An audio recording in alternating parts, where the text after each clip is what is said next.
আলহামদুলিল্লাহ, thank you so much আজকে আমাদের সেশনটি দেখার জন্য।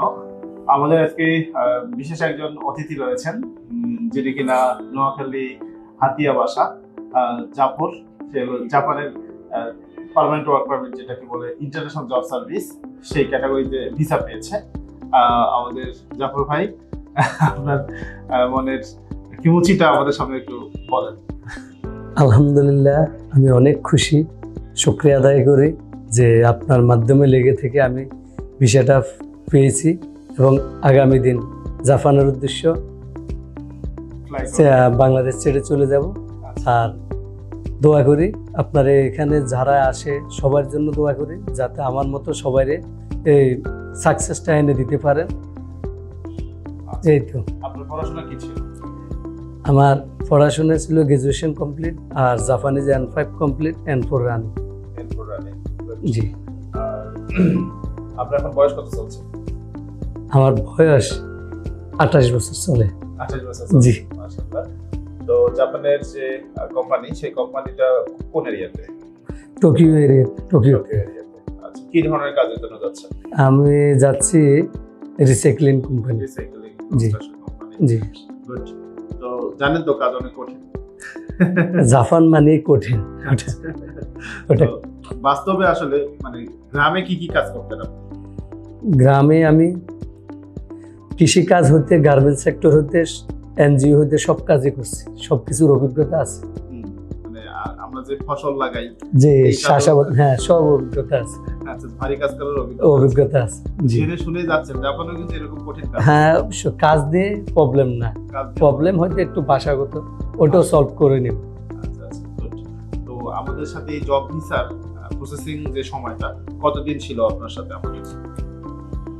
মানে আমার সাথে আপনি বলছিলেন 6 মাস অপেক্ষা করার জন্য, হয়তো এর আগে হতে পারে পরও। যাই হোক, আমার 6 মাসের তো একটু সময় কম লাগছে, 5 মাসের অধিক হয়ে গেছে। জাপানের এই 6 থেকে 7 মাসের যে জব ভিসার যে প্রসেসিংটা, এর পিছনে আরেকটা কাহিনী আছে।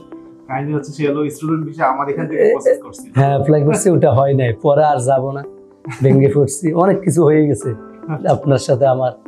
যাই হোক, অনেক ভরসার পর আবার আমার ধরে রাখছেন, ধরে রাখতে যায় আজকে আপনার এখানে এই পর্যন্ত। খুবই মানে ধৈর্যবান একটা ব্যক্তি আসলে। জাপানের এই সেক্টরে মোটামুটি 2 বছরের মতো হচ্ছে না? জি জি, 2 বছর ধরে জাপানি ভাষা শিখছে।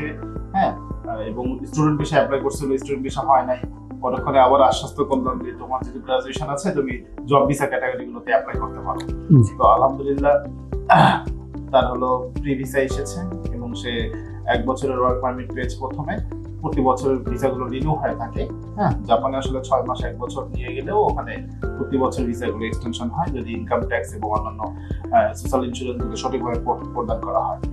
তো অ্যাপ্রক্সিমেটলি তো বাংলাদেশি টাকায় কেমন ওভারটাইম সহকারে পেতে পারেন বলে মনে করছেন? আমার তো ওখানে লেখা আছে 20 মাস 2 লাখ ইয়েন। হ্যাঁ, এখন ওভারটাইম কয় ঘন্টা হয় ওটা ওখানে কোম্পানির উপর ডিপেন্ড করে। জাপানের বিষয়গুলো একটু যে জানা আপনার, তাই তো আপনি বলছেন? হ্যাঁ, বন্ধু বান্ধব যারা আছে তাদের কাছ থেকে শুনেছেন কিনা? হ্যাঁ, শুনেছি আপনার এখান থেকে।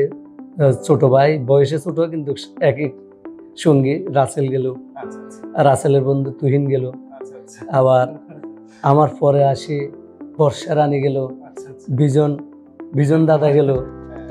এটা তো আমার পর থেকেই দেখতে আসি। এখানে মানে আমাদের এই আইটিএন কনসালটেন্সিটা মানে বিশ্বস্তত জায়গা কতটুকু? যে অনেকে তো টাকা পয়সা দেয়, বিভিন্ন এজেন্সিতে টাকা মাইল খাওয়ার সম্ভাবনা থাকে। তো এখানে বিশ্বস্তত জায়গা কতটুকু বলে মনে করছেন? এখানে টাকা পয়সা লেনদেনে 100%। 100% হয়তো অন্যদের থেকে একটু কস্ট বেশি পড়তেও পারে, কারো ক্ষেত্রে কমও পড়তে পারে, এটা স্বাভাবিক, যেটা সত্য। আসলে কাজ হলে সবাই খুশিতে দেয়, কাজ না হলে আপনি সেও নিতে পারবেন না, এটা স্বাভাবিক। তো বাংলাদেশ থেকে যারা গ্রাজুয়েশন কমপ্লিট করছে বা যারা অন্যান্য জব ভিসা ক্যাটাগরিতে যেতে চায়, তাদের ক্ষেত্রে আপনার অনুপ্রেরণা কতটুকু থাকবে যে আসলে তাদের ভাষাটা কতটুকু শিখতে হবে বা সবকিছু বিষয় যদি একটু বলেন? আসলে আমি নিজেও ভুল করছি, আমি ইচ্ছা করলে N3 কমপ্লিট হয়ে যেত। ওই যে স্টুডেন্ট বিষয়ে আসে নাই অলসতা। আসলে জাপান যাওয়ার যাদের ইচ্ছা আছে, ফিউচার লাইফের যাদের চিন্তা আছে, তারা বাংলাদেশ থেকে আমার মতে N4 কমপ্লিট করা সম্ভব, বেশি সময় লাগে না, আর 2 মাস আর 3 মাস 5 মাস 6 মাসের মধ্যে হয়ে যায়। হ্যাঁ, ইচ্ছা করলে সার্টিফিকেটও নিতে পারে। আমি নিজে 1 মার্কের জন্য ফেল গেছি আর মন ভাঙিয়ে গেছে, হয়ে যেত, দিলে হয়ে যেত। বলবো যারা জাপান যেতে চান, গুড ডিসিশন, তবে সৎ, জাপানিজ ভাষা দক্ষ আর পরিশ্রম করার অভিজ্ঞতা থাকলে আপনি যেতে পারেন। আর না পরিশ্রম করবেন না, আপনি টাকা পয়সা আছে, স্টুডেন্ট ভিসা যান, লাইফ সেটেল করেন, এটা আমি মনে করি। কিন্তু আমার অনেকে গেছে, আত্মীয় স্বজন না, সহপাঠী ওরাই বলছে। থ্যাংক ইউ সো মাচ আজকে আমাদের সেশনে আসার জন্য। আমরা দোয়া করি আপনি ভালোভাবে জাপানে পৌঁছান এবং জাপানের লাইফ লিড করেন এবং আমাদের দেশে অর্থনীতিতে আপনি অবদান রাখেন এবং পরিবারকে আর্থিকভাবে সচ্ছলতা দান করেন। দোয়া থাকবে, আপনার সুস্থতা কামনা করছি। তো রেইও আইটেন কনসালটেন্সি এখন পর্যন্ত আপনাকে যতগুলো সার্ভিস দিয়েছে, কথা কাজের কমিটমেন্ট কেমন ছিল? না, আমি আমার লগে যেভাবে কথাবার্তা ছিল, কাজকর্মে আমি সেভাবে পাইছি। মাশাআল্লাহ, থ্যাংক ইউ জাফর। আর আমি এখনো এটাও আশা করি যে বাংলাদেশে যেরকম সার্ভিস পাইছি, আমার সুবিধা অসুবিধা কোন জায়গায় কিভাবে চলতে হয়, এই সার্ভিসটি আমি আপনার থেকে পেতে চাই সময়ে সময়। যেহেতু আপনি দীর্ঘদিন এটা নিয়ে কাজ করেন, ওখানে থেকে আসছেন, আমি তো নতুন, আমার কর্মজীবনটাই নতুন হবে, আমি তো সবসময় বাড়ি ঘরে ছিলাম।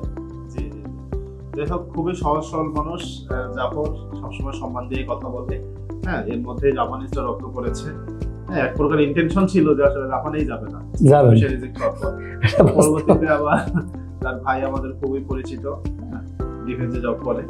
তো যাই হোক, পরে আবার পরিচয় হওয়ার পরে তাকে অনুপ্রেরণা দিলাম। সবকিছুতে আমার ছোট ভাই, ছোট ভাইয়ের মাধ্যমে তো আপনার এখানে মনোয়ার স্যার আর ছোট ভাই, আপনার বড় ভাই আমার যেভাবে বুঝাইলো, উনি তো আমার 2 মাসে পাঠাই দেয়, আমি তো রাজি হয়ে গেছি। এতদিন হলে হইতাম না, কারণ কে এত সময় দেয়।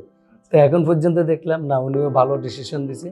কথা হচ্ছে আমি সেটেল হতে পারলে সবার সম্মান স্মরণ করব, ওনারা করব, কারণ যার মাধ্যমে হয়েছি হয়তো কিছুদিন কষ্ট লাগবে, তাও স্মরণে আসবে, স্বাভাবিক।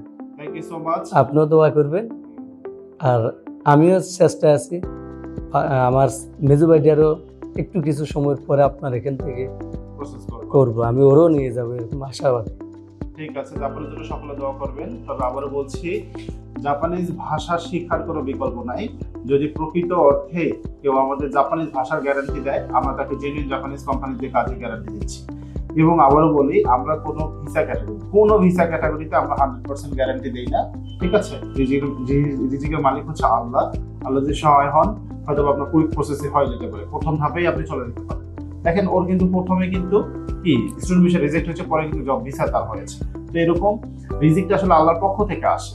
অথবা আপনাকে প্রথম ধাপে নাও পেতে পারেন, দ্বিতীয় ধাপে পেতে পারেন। তো এই যে গ্যাপটা, এই গ্যাপের মধ্যে কেউ অনেক অন্যদিকে চলে যান। তো অন্যদিকে চলে যাওয়ার চেয়ে আমি মনে করি যে সে লেভেলটা আপ করলে দেখবেন যে ভালো ভালো কোম্পানিগুলোতে সে ইন্টারভিউ দিতে পারতেছে। ঠিক আছে, আবারও বলছি, আমরা কোনো ভিসা গ্যারান্টি দেই না। আমরা আপনাকে অ্যাভারেজ ইনফরমেশনটা দিব যে বছরের ভিসা রেশিওটা এরকম। ঠিক আছে, আপনার যদি ইচ্ছা থাকে, ইনশাআল্লাহ আমরা আপনাকে সঠিক তথ্যটা দিতে পারবো। হ্যাঁ, ডিসিশন আপনার, যে আসলে আপনি আমাদের মতো প্রসেস করবেন কিনা, আমরা আপনার ক্যারিয়ারের জন্য কোনো অবদান রাখতে পারবো কিনা। যেটা আমরা দীর্ঘ 10 বছরের একটা শিক্ষা প্রতিষ্ঠান, আমরা আপনাকে সঠিক গাইডলাইনটা দিব। ডিসিশন আপনার, যে আসলে আমরা আপনার প্রসেসিং করবো কিনা, করতে পারবো কিনা। ঠিক আছে, থ্যাংক ইউ সো মাচ। আমাদের অফিস সপ্তাহে 7 দিনেই খোলা থাকে, সকাল 9টা থেকে সন্ধ্যা 7টা। মিরপুর 11 নম্বরে আমাদের অফিস, রেইও আইটেন কনসালটেন্সি। ইনশাআল্লাহ এখানে আমাদের যে ধরনের টিম আছে, এই আমাদের দক্ষ টিম, তারা আপনাকে ভিসা প্রসেসিং একদম A to Z, জাপানে যাওয়ার পরে যে সাপোর্ট গুলো সবকিছু আমরা প্রোভাইড করবো। থ্যাংক ইউ সো মাচ, সকলে ভালো থাকবেন। জাফরের মতো যারা নোয়াখালী হাতিয়ার কৃতি সন্তান হতে যাচ্ছে, তো রেমিটেন্স যোদ্ধা হইতে চান, হ্যাঁ, অবশ্যই আমাদের অফিসে আসবেন, আমরা আপনাদের সার্বিক সহযোগিতা করবো। Thank you so much. আসসালামু আলাইকুম।